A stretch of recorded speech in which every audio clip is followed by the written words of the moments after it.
Avez-vous déjà eu l'impression qu'il y avait quelque chose en vous qui ne correspondait pas au reste du monde? Ce n'est ni de l'arrogance, ni de l'orgueil. C'est comme si votre âme avait été programmée pour quelque chose de différent, quelque chose que même vous ne pouvez pas encore expliquer. Tandis que beaucoup se laissent porter, vous vous interrogez. Tandis que d'autres sont distraits, vous ressentez. Tandis que la plupart taisent la douleur, vous écoutez ce qu'elle essaie de dire. Ce sentiment d'être, hors norme, peut être solitaire, mais que diriez-vous si je vous disais que c'est en fait le premier signe d'un appel spirituel rare? Carl Jung appellerait cela le début de l'individuation, le processus de vous séparer de la foule pour trouver votre véritable essence. Et c'est là qu'émergent 5 pouvoirs cachés que seuls les élus développent et qui les mettent sur un chemin complètement différent de 80% de l'humanité. Avant de plonger dans cet univers de connaissance de soi, je vous invite à vous abonner à la chaîne, à l'aimer et à activer les notifications. Ainsi, vous serez toujours connecté à du contenu inspirant et transformateur. Préparez-vous. Ce que nous allons explorer ici pourrait expliquer une grande partie de ce que vous avez toujours ressenti, sans jamais savoir comment le nommer. Et cela peut même changer la façon dont vous comprenez votre douleur, votre intuition, et même votre solitude.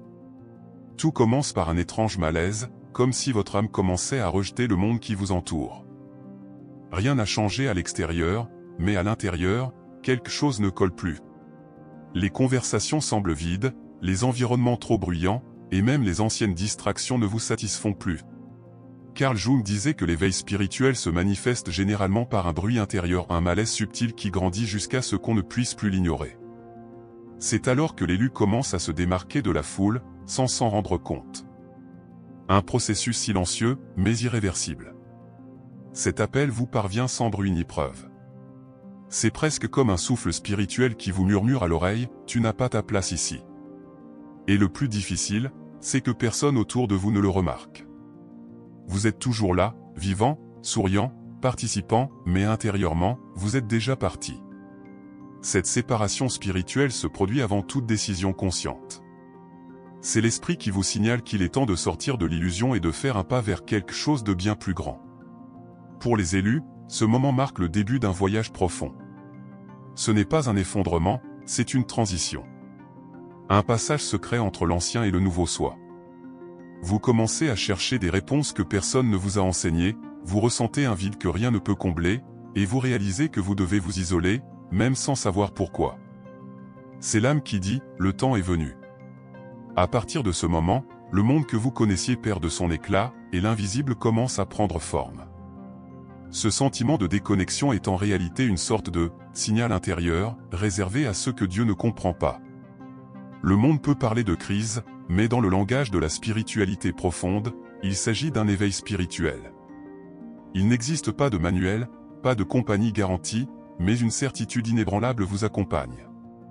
Jung voyait là le début du processus d'individuation, la naissance de votre identité spirituelle unique, loin des projections de la masse. Ici commence le premier portail, le début de votre séparation spirituelle.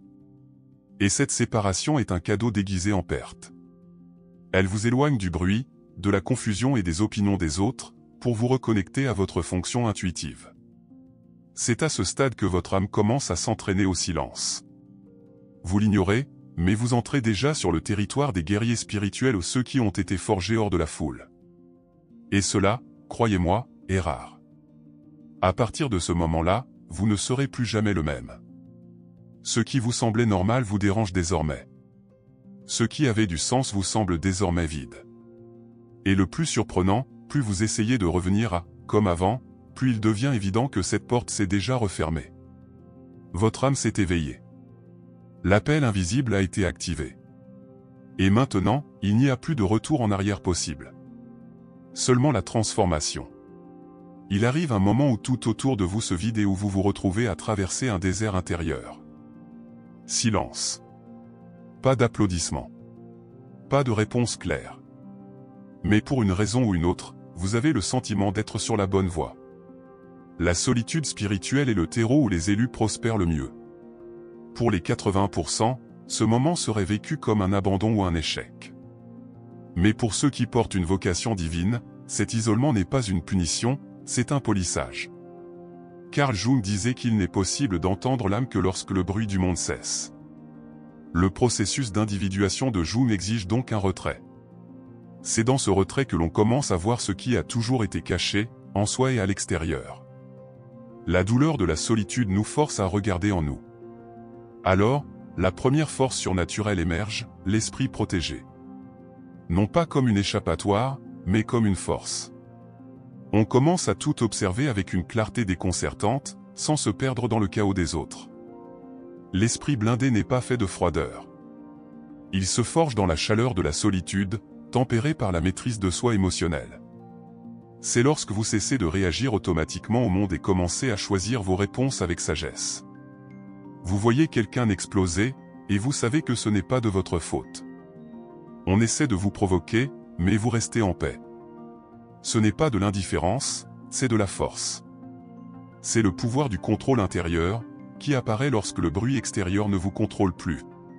Le désert active également un autre don, le pouvoir du silence spirituel. Vous réalisez que vous n'avez plus besoin d'expliquer, de convaincre ou de rivaliser pour attirer l'attention. Votre énergie commence à parler pour vous. Et, curieusement, c'est à ce moment-là que vous devenez une présence impossible à ignorer. Le monde le ressent, même sans le comprendre. C'est l'alchimie silencieuse des guerriers spirituels, ils ne combattent pas en criant, ils gagnent par leur présence. Durant ce voyage, beaucoup douteront de vous. Ils vous trouveront étrange, froid, distant. Mais ce qu'ils ne voient pas, c'est que vous êtes formé de l'intérieur. Ce qui semble être une faiblesse est en réalité un processus de reconstruction. Et voici un secret, c'est précisément durant cette période que le don spirituel caché commence à se révéler. Non pas par magie, mais par renaissance. Plus vous vous éloignez des attentes des autres, plus vous vous rapprochez de votre véritable essence. Alors, si vous vivez dans ce désert en ce moment, sachez qu'il n'est pas venu pour vous briser. Il est venu pour vous révéler. Votre force dans la solitude est rare, elle est le signe que quelque chose de grand se prépare en silence. Quelque chose qui ne peut être expliqué, seulement vécu. Et cette force silencieuse vous mènera droit au niveau supérieur. Après le silence du désert, quelque chose commence à éclore en vous, une perception qui dépasse la logique. Vous commencez à ressentir des choses que personne n'a dites, à percevoir des états d'âme avant même que quiconque n'ouvre la bouche. C'est là qu'émerge le deuxième pouvoir des élus, la vision spirituelle au rayon X. Il ne s'agit pas de divination, mais d'une intuition accrue qui vous permet de voir ce qui se cache derrière les sourires forcés et les discours creux. Carl Jung expliquait qu'en entrant en contact avec son propre inconscient, on entre également en contact avec l'inconscient collectif.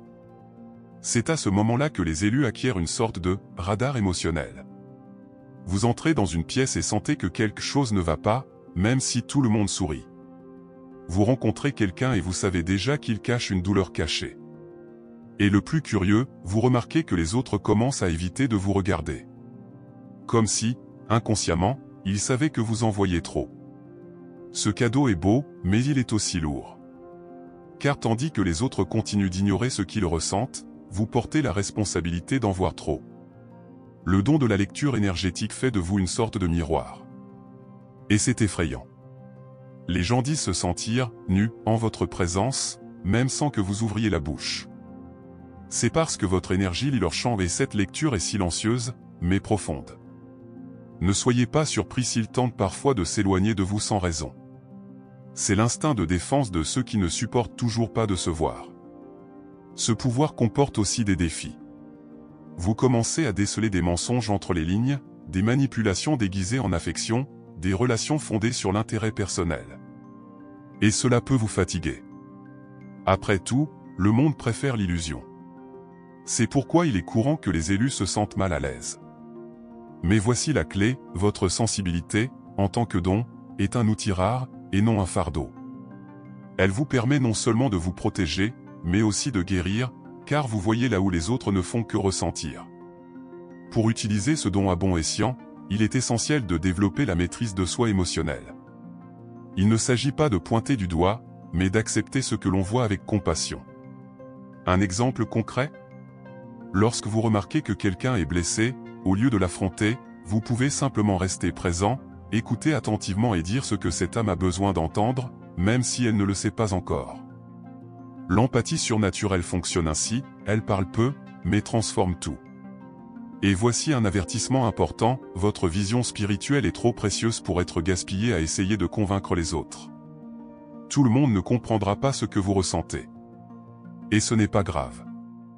L'important est de continuer à voir, même en silence. Car la vérité révélée n'a pas besoin de scène. Elle est, tout simplement. Et ceux qui ont les yeux de l'âme la reconnaissent. Il y a des douleurs qui ne disparaissent pas, car elles ne sont pas venues pour disparaître. Elles sont venues pour vous transformer. Et les élus le savent. Chaque blessure, chaque perte, chaque rejet, tout était, en fait, un code spirituel. Carl Jung disait que ceux qui affrontent leur ombre intérieure acquièrent une force que le commun des mortels ne comprendra jamais. C'est dans cette lutte contre la douleur que naît le troisième pouvoir, l'écho de la douleur ou une empathie qui reconnaît chez l'autre ce que seuls ceux qui ont souffert peuvent percevoir. On commence à ressentir quand quelqu'un fait semblant d'aller bien. On peut saisir le poids de son regard, la tension de son sourire, le silence qui hurle. Cela se produit parce que votre douleur vous a appris un nouveau langage, celui de l'âme. Et voilà la beauté de la chose, cette lecture ne fait pas de vous une personne envahissante, elle fait de vous un guérisseur. Non pas au sens technique du terme, mais au sens spirituel. Votre présence devient un refuge pour ceux qui sont brisés. Car sans rien promettre, vous montrez qu'il est possible de survivre à la douleur. Mais ne vous laissez pas tromper, cela fait aussi de vous une menace. Pour les 80% qui vivent dans l'insensibilité, vous semblez trop intense, trop profond, trop sensible. Et cela vous dérange.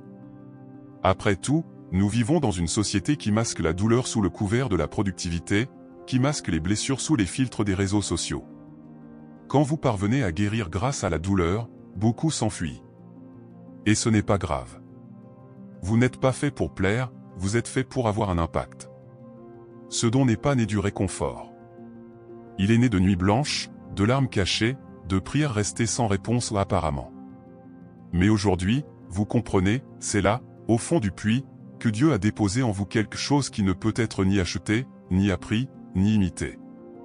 C'est la présence spirituelle transformatrice que seuls ceux qui ont cheminé seuls connaissent. Et c'est pourquoi vous reconnaissez instantanément lorsque vous rencontrez un autre élu. Ce n'est pas une apparence. C'est une vibration. Si vous souhaitez renforcer ce don, commencez par honorer votre douleur en tant qu'enseignant. Une pratique puissante ? Écrire sur vos blessures. Oui, les coucher sur papier. Cela vous aide à recadrer vos souvenirs, à identifier des schémas récurrents et, qui sait, un jour, à transformer ces cicatrices en service. De nombreux auteurs qui ont marqué le monde, comme Viktor Frankl ou Clarice Lispector, ont transformé leur douleur en un pont vers les autres. Peut-être que vous le pouvez aussi. Et n'oubliez pas, le monde vous trouvera exagéré, dramatique ou trop sensible. Mais seuls ceux qui ont une âme profonde sont capables de se soucier véritablement des autres. Votre sensibilité n'est pas une faiblesse, c'est un outil divin. Et celui qui vous a blessé, vous a entraîné. Même sans le savoir. Chaque larme vous a rendu plus fort. Plus empathique. Plus choisi. Au milieu d'un monde bruyant, émotionnellement désorganisé et au rythme effréné, l'élu commence à penser différemment. Ce n'est pas de l'arrogance, c'est de la lucidité. Alors que les 80% réagissent par impulsion, vous commencez à décider clairement. Puis le quatrième pouvoir émerge, l'esprit tranchant, un esprit qui tranche avec précision les excès, le bruit et les illusions. Carl Jung expliquait que lorsque le chaos intérieur est intégré, l'esprit commence à fonctionner avec une concentration chirurgicale. Et cela est effrayant pour ceux qui vivent encore en pilotage automatique. Vous commencez à remarquer les distractions qui vous freinaient. Vous réalisez que vous n'avez pas à répondre de tout, à être partout, à plaire à tout le monde. C'est libérateur. Et, en même temps, solitaire. Car soudain, ce qui était commun devient intolérable. Petits jeux émotionnels, conversations superficielles, décisions fondées sur la peur, rien de tout cela ne vous convainc plus. Votre intuition et votre maîtrise intérieure sont plus aiguisées que jamais. Cette clarté est effrayante. Car, tandis que le collectif hésite, vous savez déjà. Tandis que d'autres ont besoin de dizaines d'avis, vous sentez intérieurement quelle est la prochaine étape. Cela vous rend rapide. Mais cela vous isole aussi. Après tout, Le monde s'attend à ce que vous doutiez de vous-même. Il s'attend à ce que vous ayez besoin de validation. Et si vous ne le faites pas, vous devenez une menace pour le système. C'est pourquoi les élus sont souvent la cible d'une envie voilée ou d'une résistance passive. Mais rien de tout cela ne vous arrête. Vous voyez ce qui se cache derrière le rideau. Et cet esprit vif n'est pas le fruit du hasard. C'est le fruit d'un profond processus de connaissance de soi. Vous commencez à observer vos propres déclencheurs émotionnels, à remettre en question vos croyances, à comprendre vos zones d'ombre. C'est comme si une nouvelle version de vous-même émergeait, plus centrée, plus légère, plus sage. Et cela change tout, vos décisions, vos relations, vos habitudes. Même votre regard change. Il devient plus ferme, plus silencieux, plus magnétique. Envie de développer encore davantage ce pouvoir? Une pratique simple et efficace consiste à jeûner, loin des distractions. Prenez quelques jours pour vous déconnecter des réseaux sociaux, de l'excès d'informations et des opinions des autres. Profitez-en pour lire des auteurs comme Carl Jung, James Hollis ou Krishnamurti, maîtres dans l'art de la réflexion profonde. Notez vos pensées. Observez vos schémas mentaux. Vous serez surpris de la clarté qui émerge lorsque votre esprit se tait. Au final, l'élu devient quelqu'un qui pense avec son âme et ressent avec son esprit. Un paradoxe que seuls ceux qui ont traversé le feu comprennent. Son esprit aiguisé n'est pas froid, il est conscient. Ce n'est pas une logique sans âme, c'est une sagesse guidée. Et cette clarté est rare. Alors ne soyez pas surpris si peu de gens vous suivent. Votre chemin est différent. Et il devient de plus en plus clair. Alors que le monde court après les distractions, vous commencez à vous intérioriser. C'est un mouvement presque invisible, mais incroyablement puissant. Ici naît le 5e pouvoir, l'alchimie du temps, cette rare capacité à transformer l'isolement en force, discipline et construction. Les 80% fuient le silence. Les élus utilisent le silence comme un outil d'expansion. Carl Jung disait que c'est dans la solitude que se produit la véritable renaissance. Et il avait raison. Vous cessez de mesurer votre vie à la productivité et commencez à la mesurer à la présence. Le temps cesse d'être votre ennemi et devient votre allié. Vous réalisez que chaque jour passé en silence est une pierre de plus dans la construction d'une nouvelle version de vous-même. Tandis que les autres publient, réagissent, courent, vous cultivez des racines profondes. Et plus votre cheminement paraît invisible, plus il devient fort. C'est la maîtrise émotionnelle de soi, appliquée au temps. L'alchimie du temps exige des choix impopulaires. Dire non aux invitations creuses. Éteindre la télévision. Cesser de consommer des contenus anxiogènes. Créer plutôt des rituels quotidiens, méditer, écrire, étudier, marcher en silence. Cette routine silencieuse devient une gymnastique spirituelle. C'est dans ce processus que vous développez votre autorité spirituelle silencieuse. Vous n'avez plus besoin de paraître, car vous l'êtes déjà. Ce pouvoir vous apprend également à voir l'invisible. Vous commencez à comprendre que les grandes transformations ne font pas de bruit. Que les processus les plus profonds se produisent dans l'invisible. C'est comme une graine, elle germe dans l'obscurité.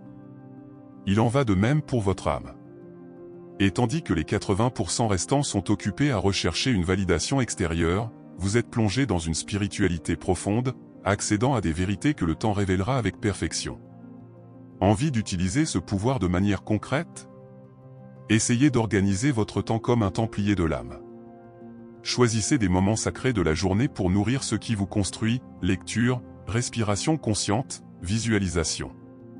Des livres comme Le pouvoir du moment présent, d'Eckhart Tolle, ou Souvenirs, Rêves, Réflexions, de Jung, peuvent vous guider dans ce cheminement. N'attendez pas l'environnement idéal, créez-le. Dans le silence de votre chambre, une révolution se forge. Et quand vous vous y attendrez le moins, le temps vous récompensera. Ce qui semblait n'être qu'une phase d'isolement se révèle être une période de construction intérieure. Vous n'étiez pas immobile, vous étiez en train de vous façonner. Et c'est pourquoi, le moment venu, votre présence portera une force inexplicable, seulement ressentie. Parce que vous avez maîtrisé le temps, au lieu d'être maîtrisé par lui. Après tant de temps passé à peaufiner le silence, quelque chose change. vous n'avertirez plus, vous n'annoncez plus, vous n'avez plus besoin d'expliquer mais quand cela arrive, tout le monde le remarque. Votre énergie parle avant même votre bouche. C'est là que l'élu revient au monde, mais n'en fait plus partie. Vous portez désormais une présence spirituelle transformatrice, qui se fait sentir même dans le plus bref des regards. Carl Jung appelait cela la synthèse du soi, lorsque l'ego, l'ombre et l'esprit s'alignent, générant un véritable magnétisme. Vous entrez dans une pièce et l'atmosphère change. Personne ne peut expliquer pourquoi, mais votre présence le provoque. Car elle est porteuse de vérité. Elle porte la douleur transmutée, le silence vécu, la puissance intérieure. Ce n'est pas un charisme superficiel. C'est l'autorité de quelqu'un qui a déjà traversé la nuit noire de l'âme. Cette autorité spirituelle silencieuse n'exige pas d'être reconnue, elle est perçue. Et cela change tout. Vous devenez un point d'impact. Un miroir. Un rappel vivant qu'il existe quelque chose au-delà de l'ordinaire. C'est drôle, vous n'avez plus besoin de convaincre qui que ce soit. Car vous vivez désormais ce que vous cherchiez autrefois à prouver. Vos yeux parlent. Votre silence enseigne. Vos actions inspirent, même sans effort. Tel est le véritable retour de l'élu, non pas comme celui qui revient de la guerre, mais comme celui qui revient avec sagesse. Vous portez des marques, et elles sont devenues des médailles spirituelles. Invisibles aux yeux du commun, mais indéniables pour les autres âmes éveillées. Et, bien sûr, c'est inconfortable. Les 80% encore attachés à la forme, au statut et au bruit se sentiront mal à l'aise face à votre tranquillité. Et il n'est pas rare qu'ils tentent de vous tester, de vous défier et de vous rabaisser. Mais vous n'avez plus besoin de réagir. Car maintenant, vous êtes. Et quand vous êtes, rien ne peut vous faire dévier de votre trajectoire. L'esprit blindé, la vision spirituelle, l'écho de la douleur, l'esprit tranchant et l'alchimie du temps vous ont préparé à cela. Votre champ énergétique est devenu votre armure. Votre regard, votre épée. Vous voulez savoir comment utiliser ce pouvoir? Utilisez-le pour élever les atmosphères. Au lieu de simplement exister dans un lieu, transformez-le par votre vibration. Dans les conversations, choisissez l'écoute. Dans les décisions, choisissez la sagesse. Dans les conflits, choisissez la paix active. Tel est le rôle du guerrier spirituel, ne pas lutter contre, mais élever. Ne pas imposer, mais rayonner. Et cela commence par de petits gestes, un conseil donné au bon moment, une parole qui guérit, un silence qui enseigne. Ce retour n'est pas une fin en soi. C'est un nouveau départ. Votre mission change désormais de direction, de l'intérieur vers l'extérieur. Le monde ne comprendra pas encore. Et ce n'est pas grave. Car lorsque vous devenez une présence impossible à ignorer, il ne s'agit plus d'être compris, mais d'être authentique. Et c'est ce genre de présence qui transforme les générations. Être un élu n'est pas confortable, c'est transformateur. Et toute transformation est source d'inconfort, surtout pour ceux qui vivent encore en pilotage automatique. Carl Jung a dit, vous êtes ce que vous faites de ce qui vous est fait. Et les élus ont fait quelque chose d'inhabituel, ils ont transmuté la douleur en destinée. C'est pourquoi le monde ne vous comprendra pas. Il vous trouvera distant, différent, trop intense. Mais cette différence est précisément votre signature divine. Et plus vous l'acceptez, plus vous libérez de puissance. La plupart des gens ne comprennent pas la profondeur. Nous vivons à une époque superficielle, où tout doit être immédiat, explicable et vendable. Mais votre parcours est différent. Vous portez en vous une spiritualité profonde, des silences plus éloquents que des discours, des vérités qui ne trouvent pas leur place dans des publications. Alors attendez-vous à être rejeté par certains, ridiculisé par d'autres, et même imité par beaucoup. C'est le prix de l'authenticité. Mais au fond, tout cela ne confirme qu'une chose, vous n'êtes pas venu pour vous intégrer, mais pour ouvrir la voie. Votre séparation spirituelle est une bénédiction, même si elle ressemble à une punition. Elle vous a éloigné de la foule pour que vous deveniez un phare. Mais un phare ne crie pas. Il brille, tout simplement. Et si quelqu'un veut suivre la lumière, qu'il le fasse. Sinon, elle continue de briller. C'est l'appel des incompris de Dieu, être cohérent avec ce que l'esprit murmure, même lorsque le monde se moque. Et ce n'est pas par orgueil, c'est par mission. Voulez-vous vivre cette vie plus légère? Arrêtez d'attendre les applaudissements. Ne vous faites pas d'illusions, tout le monde reconnaîtra votre valeur. Certains ne comprendront leur importance que trop tard. D'autres ne comprendront jamais. Et ce n'est pas grave. Au lieu de supplier pour être accepté, renforcez votre esprit blindé et avancez. La solitude spirituelle que vous ressentez est la même que celle des grands maîtres, de Jésus à Jung. Ils ont tous été rejetés, avant d'être considérés comme des lumières.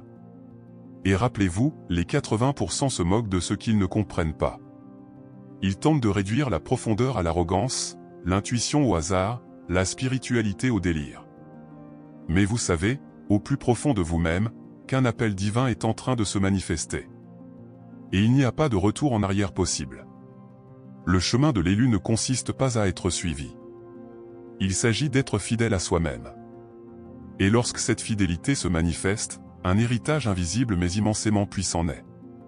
Au final, le monde ne vous comprendra pas. Et c'est précisément ce qui vous rend si nécessaire.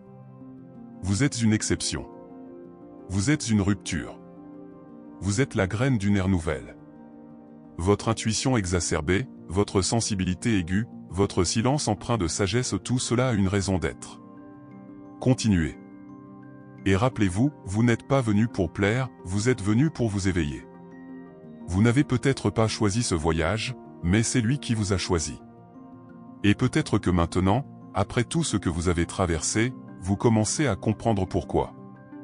Chaque silence, chaque rejet, chaque douleur, rien de tout cela n'était vain. C'étaient des codes secrets qui activaient vos dons les plus profonds. Vous ne devenez pas différent. Vous vous éveillez. Et cet éveil s'accompagne de pouvoir, oui. Mais aussi de responsabilité. La responsabilité d'honorer ses sentiments, même si personne ne comprend. De persévérer même sans applaudissements. De rester ferme, même dans l'incertitude. La question demeure, qu'allez-vous faire de tout cela maintenant? Comment comptez-vous utiliser vos dons, votre vision spirituelle, votre empathie surnaturelle, votre présence transformatrice pour transformer le monde qui vous entoure? Est-il temps d'assumer enfin ce rôle que votre âme porte en silence depuis si longtemps? Ou allez-vous encore essayer de vous intégrer dans des endroits qui ne correspondent plus à votre vérité? Si l'une de ces vérités a touché des parties de vous dont vous ne saviez même pas qu'elles étaient éveillées, faites attention. Commentez ici, avez-vous l'impression de vous éveiller à quelque chose que personne autour de vous ne comprend? Votre partage peut susciter la conscience d'un autre élu qui essaie encore de se souvenir de qui il est. Avant de partir, je voudrais vous rappeler quelque chose de simple mais puissant. Tu n'es pas seul. Et tu ne l'as jamais été. Chaque pas que vous faites résonne dans l'invisible. Et ce chemin qui semble si silencieux, résonne dans le cœur d'autres personnes qui s'éveillent également maintenant. Si cette vidéo vous a parlé, abonnez-vous à la chaîne, activez les notifications et laissez votre like. Ici, chaque contenu est fait pour ceux qui ne se contentent pas de réponses superficielles. C'est pour ceux qui sentent qu'ils ont été appelés à quelque chose de plus grand et savent qu'il n'est pas trop tard pour se réveiller.